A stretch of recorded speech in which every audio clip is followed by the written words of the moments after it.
3 Israelis were killed and 3 were injured in a stabbing and apparent car ramming attack this morning in the West Bank settlement of Ariel. The terrorist has been identified as 19-year-old Mohammed Murad Souf, a Palestinian man from the nearby town of Hares. According to the IDF, he reportedly stabbed a security guard near the entrance to the Ariel Industrial Park. The terrorist then stabbed 3 other people at a nearby gas station and fled in an apparently stolen vehicle. He then crashed the vehicle into other cars before getting out and stabbing another person. He was then shot dead by security forces. And joining me now from the settlement of Ariel, where the attack took place, is Fein, paramedic from Magen David Adom. Tomer, thank you very much for joining us today. Hey, thank you for having me. You were part of the team of first responders to the injured in this morning's attack. Tell us what you saw when you first arrived on the scene. I arrived at the scene at approximately 9:30, I think. When I got there, I saw the security guard injured on the floor, and in the gas station, 3 more injured people. 2 injured people. One we declared dead on site.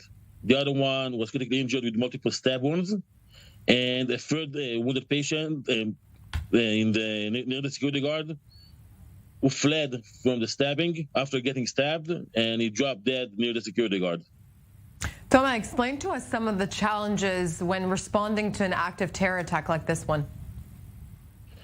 I've been a paramedic for the past 16 or 17 years, and I've managed the entire region up until like 4 years ago. I've treated dozens, if not hundreds, of terrorist attacks in the past decade.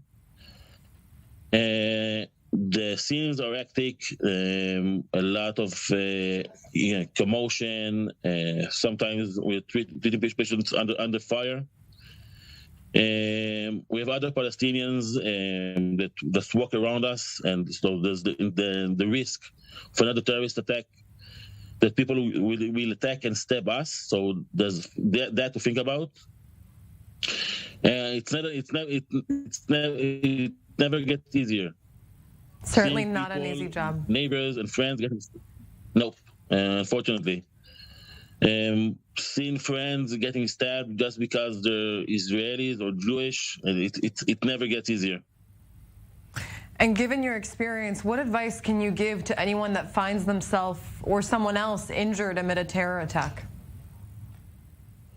First of all, if you're an Israeli citizen and you live in the Judea and Samaria and you have a gun, what I say, carry it on you.